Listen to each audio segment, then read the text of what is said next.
嗨，大家好，我是坦平叔。今天是2025年9月1号。这一期咱们聊一聊社区食堂。我记得是前年吧，这个各个地方政府提倡有条件的社区搞这个社区食堂，但是引起很多人讨论当然了，说什么的五花八门有很多是从这个下大棋阴谋论这个角度去看问题。我记得当时我对这个社区食堂，我对这个形式是看好的，因为它确实有需求。从食品安全，从老年人的这个，因为咱们是马上就进入老年社会对吧？需求是有，而且也亟待解决。但是呢，对吧？它和这个叫市场经济、市场规律是不是能满足？这个要打个问号。我记得有的地方办的还可以，但是有的地方恐怕你就办不起来。想法是好的，最后是一地鸡毛。有人甚至把这个社区食堂叫成大锅饭，对吧？这个新时代的大锅饭 Plus、大锅饭2.0，确实办得不好，你就办成大锅饭了。那这事情已经过去了2年了。这个社区食堂现在到底什么样子？我们今天来聊一聊这个。正好这个新加坡的联合早报它有一篇报道叫大锅饭2.0，说钱没了，人跑了，锅砸了。文章他也是这么认为的他说中国近年迈入老龄化社会，为照顾年长者饮食需求，各地一窝蜂在城市小区中开设社区食堂，以低廉价格供应长者餐食。2023年便新注册超过1700家，风靡一时。社区食堂是惠民工程还是政绩工程，一度在中国舆论场上议论得沸沸扬扬，还引人联想到昔日吃大锅饭的计划经济时期，担忧改革开放政策的出现倒退。但这股热潮近2年持续降温，在官方补贴减少、内卷严重、消费者流失等多重压力叠加下，社区食堂大规模倒闭现象持续，有的开业不足2个月便难以为继，关门大吉。社区食堂的兴起源于中央部委2022年10月底发布的文件，中国住房城乡建设部和民政部当时印发通知，开展完整社区建设试点工作，称要试点完善社区服务设施，规划建设社区综合服务设施。试点工作聚焦在老幼相关设施，需配建便利店、菜店、食堂、快递配件等服务设施，为居民提供一站式服务。想法都是好的官方当时要求各地立即选取3到5个社区，开展为期2年的试点完整社区建设。尽管上述通知列出的具体建设指标有20多项，但其中社区食堂引发最多议论，加上当时湖北等地出现重复建设供销社，大家还记得吧？正好那个时候好像供销社这个也是对吧，被搬到这个网上了。大家突然发现我们身边居然那么多供销社，然后很多人又阴谋论了，说这个搞这么多供销社是不是又要回到过去也回到计划经济？搞计划经济是干什么呢？是为了斯里兰卡，大家还记得吧？当时我认为这个就纯粹是就是太紧张了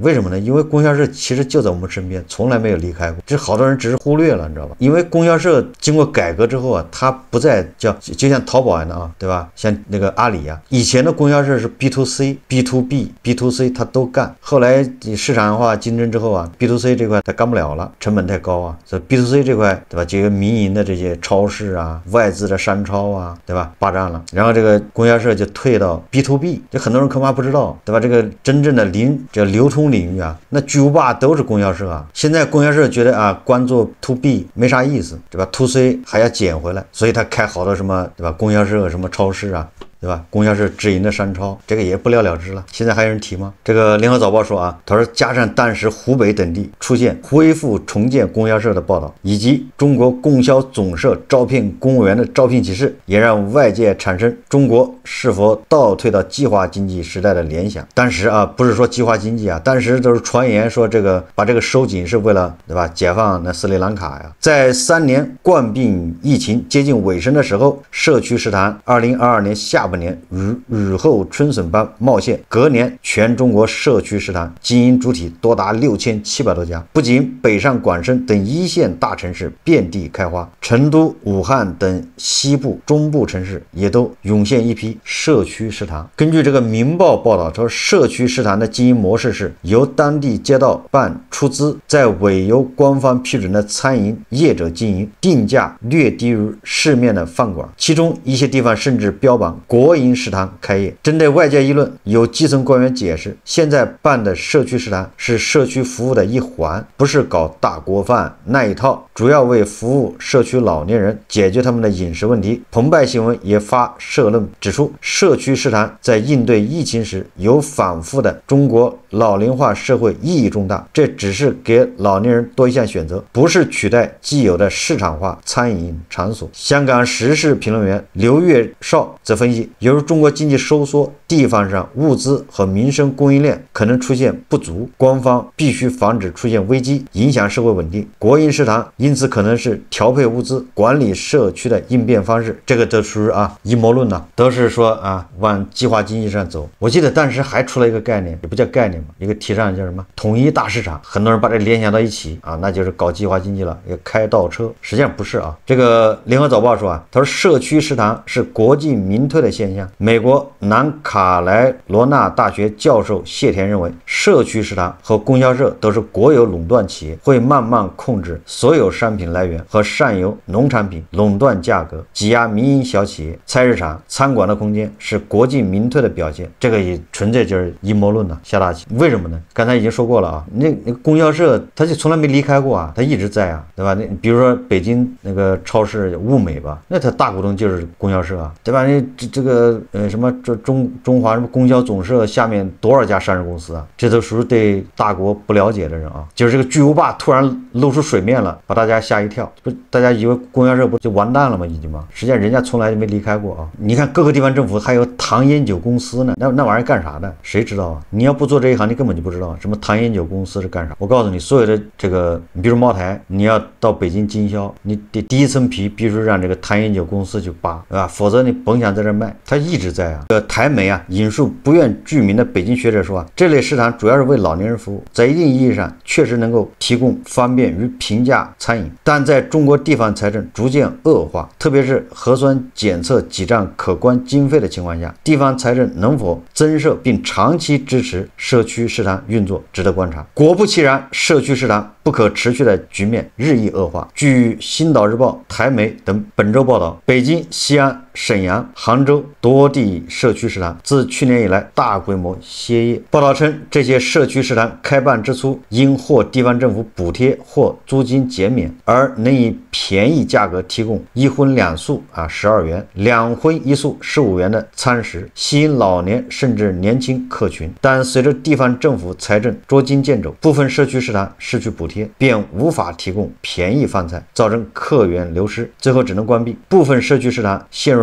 营运困难。其实从去年开始就被一些官媒注意到，新华社旗下的半月谈指中部一省份老年食堂开9家亏6家，亏损面超过60%。江苏苏州虽建成2059个助餐点，但实际运营的只有913家，其中有一半亏损运营。来吃饭的老人没有预想的多，是直接的原因。部分社区食堂也被指目标群体失准，福利泛化，运营和服务效果并不理想。武汉大学社会学院副教授王德福调研数字显示，苏州老年助餐服务理论供客量为12万人，日均实际服务量只有2万4千人。在无锡宜兴助餐服务中心，日均服务人数约为3100人，仅占全体老人的1.22%。武汉大学社会学院教授吕德文指出他说各地政府普遍给予社区食堂一次性建设补助、运营补贴，建了没人吃，会导致财政资金浪费。他警告社区食堂如果过于密集，还容易对社区周边餐饮店形成挤压，造成新的就业问题。调研也发现，部分较发达地区存在政策攀比，导致福利泛化。王德福说社区食堂价格本就低廉，有些地区是提出老人就餐免费，实际上许多老人并非没有支付能力，这有违民生福利的兜底性原则，也就是步子太大扯着蛋。那社区食堂倒闭真的是这个原因吗？我觉得大家想一想就知道了，对吧？这不全是这个原因，这个只能是说困难之一，对吧？这社区食堂倒闭潮说来说去，对吧？根本原因是它违背了初心。所以这个新加坡联合早报说倒闭潮真相不是老人不来，而是服务没到家。数家中国自媒体微信公众号本周发文分析大量社区食堂关闭的现象，其中一篇的作者介绍，自己居住的小区居民大多是是7旬以上老人，很多子女不在身边，每顿饭吃什么，因此成了发愁的事。作者介绍啊，他说小区中啊有一家社区食堂，开业时生意火爆，很多老人和上班族都去吃饭，每到饭点人满为患，很多老人也觉得特别方便。但好景不长，社区食堂红火没多久，生意逐渐开始走下坡路。今年春天终于关门大吉。食堂老板则一直吐槽老人的消费水平低，而且还要经常换花样和口味，所以干着没啥意思。作者指出，社区食堂生意不景气5大原因，包括菜式和花样没有变化，服务意识跟不上，餐饮行业竞争激烈，社区食堂用工成本高，以及消费群体太窄。现在能够生存下来的社区食堂都是老板特别有餐饮经验，会把菜式和菜品花样搞得很好。不过这样用心经营的社区食堂太少了。目前餐饮是中国最卷的行业之一，竞争十分激烈，尤其美团、饿了么、京东3大外卖平台发动价格战，很多老人的子女通过外卖给老人订餐。作者指出啊，社区食堂成立初衷是服务老人和满足老人日常生活需要，但是很多行动不便的老人无法去社区食堂吃饭，而社区食堂又不能把饭送到老人身边，这也是不少社区食堂因为坐地等客而失去了顾客。很多社区食堂为降低人工成本，雇佣少量员工，因此很难送餐，这也是很多社区食堂关门的原因。不是老人不愿意来消费，而是老人没办法来消费。有社区工作人员则透露，有些地方建立社区食堂是为了完成上面的指定任务，根本没有认真研究老人们的需求。另一方面，有不少老人购买的食堂餐卡因食堂关门至今无法退款，储值打水漂。财经头条号不执着财经本月指出，很多社区食堂为了融资忽悠老人办充值卡，只要充500元就送100元。老人一听觉得很划算，都去办了充值卡。结果没过3月，社区食堂老板因经营不善跑路，老人们捏着废卡欲哭无泪。这样的消息不胫而走，其他社区的老人就不再信任社区食堂，也都不来吃饭了。社区食堂办卡信誉一旦受影响，办卡吃饭的人也就少了。文章指出啊，说社区食堂的前些年遍地开花，主要是当地政府给予经济补助，但各地政府近2年由于财政收入减少，停止对社区食堂补贴，为生存下去，社区食堂就上调饭菜价格，原来饭菜便宜的优势就不再明显。面对社区食堂饭菜价格的上涨，一些老人觉得不划算，就自己重新开始在家烧菜做饭，最终社区食堂就撑不下去了。文章强调，社区食堂关门潮真相不是老人不来，而是服务没有到家。社区食堂倒闭潮表面是饭菜单调，价格尴尬，深层次却是公益和市场的矛盾拉扯。补贴退潮加上没有创新动力，让这些之前不优先追逐利润，原本可以靠补贴躺平的食堂，难以在竞争激烈、消费乏力的中国餐饮市场中站稳脚跟，也就难逃昙花一现的命运。在中央和地方财政拮据、难以为继为社区食堂输血的背景下，这些食堂已无法维持低价竞争，也更难在公益和盈利之间挣扎求存。如果无法转型并以符合市场原则经营，预计也难扭转颓势。大锅饭 2.0 这项社会实验最终可能得接受短暂重试后，因钱没了、人跑了、锅砸了，又再被淘汰的命运。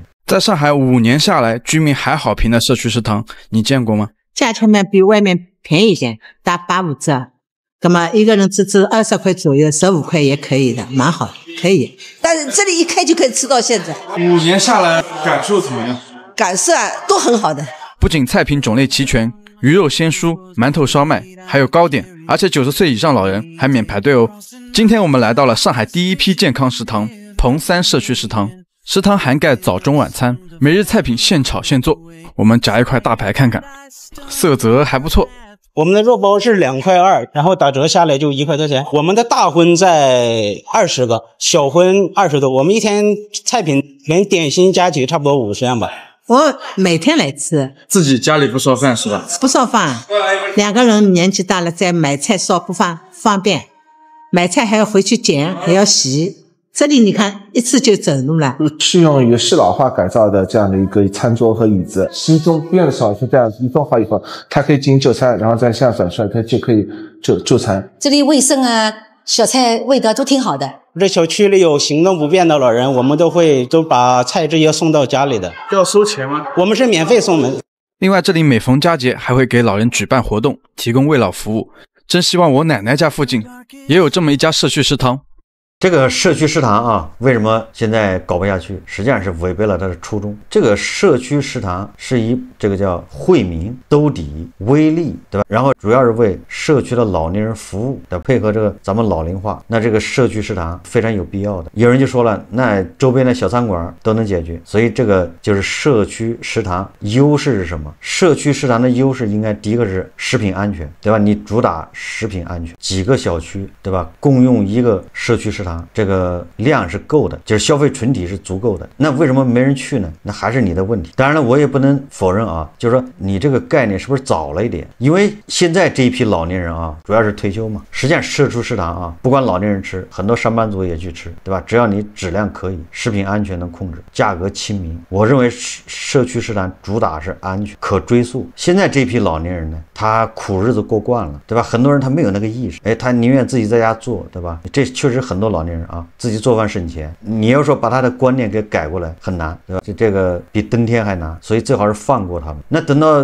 这80后退休，那就不一样了啊。80后退休，那80后对吧？他的消费观念就不一样了，他不一定要自己做饭吃，他也不会去说在这上面去省钱，对吧？就是观念会发生变化。那尤其等到00后退休，那他不可能做饭，对吧？必然在外面解决。那吃外卖，大家都知道啊，这外卖不是厕所边上，就是你也不知道哪儿做好给你吃，对吧？用的油、用的食材是什么，你也不知道，食品安全根本就没法保障。所以说这个社区食堂这个啊，目前看这个需求有点像伪需求，什么意思？就是好像是需要的，但是这个消费者数量也太少。你感觉老年人很多，但真正需要这个服务的人呢，对吧？没那么多。你看那个苏州，对吧？预计是12万，实际上2万都到不了，就是人数啊。所以说这个社区食堂还是对吧？这个相对来说早了一点。这个很多现在退休的老年人观念他改不过来，只是说老年人行动不方便啊，不能到食堂去吃饭，那你外卖一样的可以卖食堂的饭啊。你只要食堂的饭安全、价格合理、便宜，对吧？人家点外卖也可以点你食堂的，你谁说食堂的就不能点外卖啊？只不过说食堂说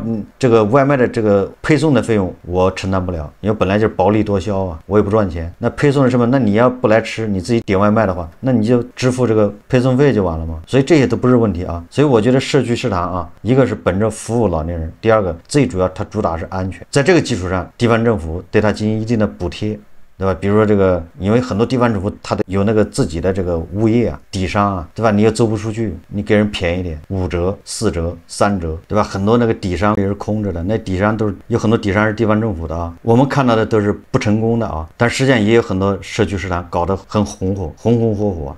搞不成功的这些人，本质上都是刚才文章也说了啊，很多人他就不是做餐饮的，很多人就趁着机会，对吧？想进来捞一把，奔着这个政府的补贴来的。社区食堂呢，现在啊很多倒闭，恰恰说明它不是什么计划经济，对吧？如果要是计划经济，它不可能让它倒闭啊，那就接着干啊，赔多少钱也得干，反正花大头的钱。所以这个社区食堂这个概念一出来，我觉得挺好，但是啊，我觉得它就是初衷是好的，后面肯定是一地鸡毛啊。未来啊，老龄化，很多人居家养老，对吧？这因为中国人毕竟不愿意去养老院了，都想居家养老。你居家养老，你一个人，你说你做几个菜吧？一个菜太少了，对吧？2个菜、3个菜，你有点浪费吧，对吧？这中午做好，晚上吃那个好像也不新鲜，对吧？今天做好留着明天吃，这些都不如去食堂吃的好，对吧？如果食堂真能做到啊，还有一个，我记得以前咱们建议啊，就是你地方政府机关的食堂开放啊，那不是现成的吗？你把你的机关食堂开放了，让老太太去吃，对吧？腿脚不方便去吃，那人家可以点外卖啊，对吧？你就不需要再去开了，对不对？把机关食堂放开，有地方政府已经放开了，机关食堂是别人可以去吃的，对吧？那你跟人家吃的一样都是特供，对吧？如果吃地沟油，他们也吃地沟油，这不挺好的吗？如果吃的那个什么僵尸肉，他们吃的也是僵尸肉，你跟那个地方政府的机关食堂吃一样的，就在他们食堂吃，就是把这些机关的食堂改成社区食堂。我相信啊，你这样的社区食堂，别人肯定愿意去吃，甚至上班呢还点外卖。所以说啊，问题不在这个社区食堂，对吧？这个事儿它初衷是好的，但是现在对吧，这个市场条件下下，各方面原因导致了它不成熟。第一个是老年人群体，对吧？这个消费习惯的问题。第二个就是社区食堂经营者，对吧？他目的性啊，动机不纯。第三个就是地方政府，他把这个当做一个形式主义，并没有真的是从，对吧？这解决老年人这个需求出发，对吧？他只是完成一个任务，搞形式主义。所以现在的社区食堂，对吧？熄火也很正常。现在各个地方政府也不提了，因为他没钱补贴。第二个再说上面也没有要求了，那这事就叫无疾而终。好，这期节目啊，咱们就聊到这里，感谢大家收看。如果喜欢我的节目，欢迎订阅转发，也可以在下方留言评论，谢谢大家。